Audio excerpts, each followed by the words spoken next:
Bonjour tout le monde, je me présente, je m'appelle Bouhidaj Amina, je suis doctorante en physique computationnelle à l'université de Tlemcen.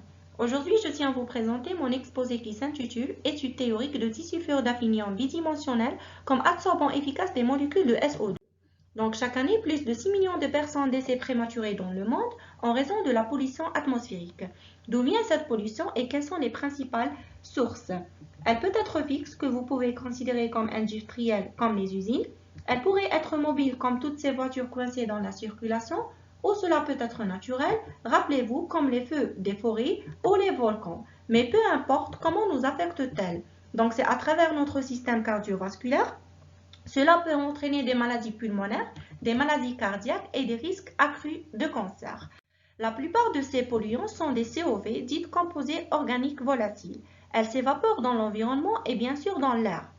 D'autre côté, les oxydes nitriques et les dioxydes d'azote, un gaz brun qui contribue essentiellement dans les smogs ou brouillards. Et enfin, on peut trouver les oxydes de soufre, les SOx, comme le dioxyde de soufre est un composant de préoccupation majeure et bien sûr un sujet de notre travail. Le SO2 est émis pendant éruption volcanique, le raffinage du pétrole, bon, tout ce qui brûle du carburant. Elle se dissout facilement dans la vapeur de l'eau pour former ou bien pour produire l'acide sulfurique. Le choix de matériaux proposés pour capter ces gaz est assez vaste. On peut citer le matériau poreux, les éolites. Toutefois, les systèmes bidimensionnels 2D avec leur large surface ont montré des performances prometteuses. Cette motivation nous a conduit à choisir un matériau de type 2D ayant des propriétés spécifiques. Ce dernier néanmoins que le disulfure d'affinium. Donc le disulfure d'affinium n'est pas un composé hypothétique. Au contraire, il est bien connu. Sa phase en bulk a été synthétisée il y a plusieurs années, mais sa phase en deux dimensions existe aussi. Regardons maintenant le vif du sujet, à savoir l'absorption de cette molécule sur les trois structures. Donc, sur la structure vierge, la structure oxygénée et la structure à défaut, c'est-à-dire là où on a enlevé un atome de soufre. Donc, la structure traitée montrera quelques améliorations dans le pouvoir d'absorber la molécule de SO2. Cependant, le rapport de cette énergie demeurera toujours de nature physique. Toutefois, la surface à défaut absorbe plus fortement le gaz de SO2 avec une valeur à peu près moins 3 électronvolts.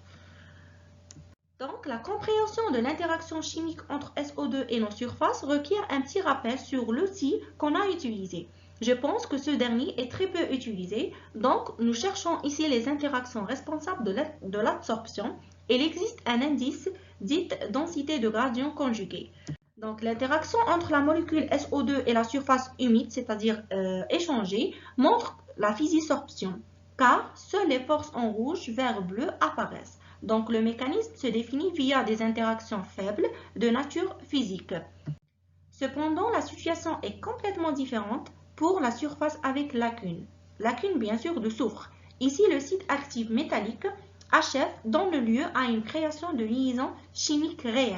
On peut voir cela par une création de liaison de type ionique en couleur bleue. Donc, l'absorption est de nature attractive. Et en conclusion, on peut conclure le gaz SO2 peut absorber sur la monocouche de HFS2 en deux manières différentes. La structure pure présente une très faible interaction avec la molécule de SO2 et le point très important que notre monolayer HFS2 est un bon capteur de gaz. Et merci de votre attention.